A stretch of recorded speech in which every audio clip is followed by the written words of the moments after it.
एक सफेद ड्रैगन घोड़ा मानव दुनिया की झील में फंसा हुआ था। वह संघर्ष कर रहा, जोर जोर से फुफकार रहा था और झील में डूबने ही वाला था। जब आदमी ने यह देखा तो उसने तुरंत उसे बाहर खींचने की कोशिश की, लेकिन किनारे की मिट्टी इतनी फिसलन भरी थी कि वह कोई प्रयास नहीं कर पाया और केवल बेचैनी से इधर उधर देखता रहा। तभी उसकी नजर पीछे की पानी की चक्की पर पड़ी। उसके दिमाग में एक झटके में एक तरकीब आई।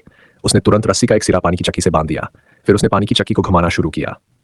यह देखकर कि यह तरीका काम कर रहा है, आदमी ने अपनी पूरी ताकत लगाई और अपने वजन से पानी की चक्की को घुमाया। इस तरह उसने सफेद ड्रैगन घोड़े को बचा लिया। बचाए जाने के बाद सफेद ड्रैगन घोड़ा थका हारा जमीन पर लेट गया। अपनी जान बचाने वाले आदमी को देखते हुए सफेद ड्रैगन घोड़े ने उससे शादी करने की इच्छा जाहिर की, लेकिन अपनी अलग प्रजाति के कारण वह केवल कृतज्ञता के आंसू बहा सका।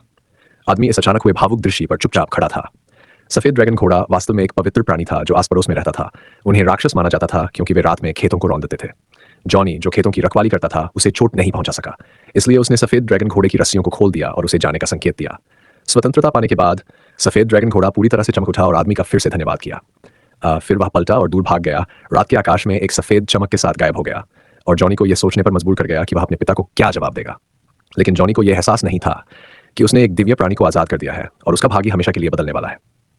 अगले दिन जब जॉनी कुछ घोड़ों के चिल्लाने की आवाज से जागा तो उसने देखा कि अस्तबल में डू और घोड़े खड़े हैं और एक छोटा गधा धीरे धीरे परछाई से बाहर निकला। गधा गर्व से जॉनी के सामने खड़ा हो गया। जॉनी को लगा कि यह एक और सपना है। तभी गधा बोल पड़ा। उसने कहा कि वे वही सफेद ड्रैगन घोड़े हैं जिन्हें पिछली रात बचाया गया था। उसने उन्हें जॉनी को उसके जीवन बचाने के लिए उपहार में दिया। डू खून पसीने वाले घोड़े और उसके साथ एक असाधारण दिव्य ऊंट जैसा घोड़ा, जॉनी की इच्छाओं को पूरा करने के लिए उनके साथ चलने वाला। जॉनी ये सुनकर खुश हुआ, लेकिन क्योंकि जॉनी पिछली रात खेतों की रखवाली कर रहा था और सफेद ड्रैगन घोड़े के इधर उधर घूमने के कारण गेहूं का खेत बर्बाद हो गया, जिससे खेत को बड़ा नुकसान हुआ। जब उसके पिता जॉनी से हिसाब लेने आए तो जॉनी डर गया और घबरा गया। वह जानता था कि अब वह यहां नहीं रह सकता और उसने तुरंत भागने का फैसला किया। सफेद घोड़े की गलती की भरपाई करने के लिए गधा जॉनी के पैरों के नीचे आ गया। उसने उसे कहा कि अपने पैर ऊपर रखे और कसकर पकड़ ले। फिर गधे ने सेक्सविंग गियर में खुद को डाल लिया, गैस पर जोर दिया और पलक झपकते ही 7 किलोमीटर प्रति घंटे की रफ्तार पकड़ ली।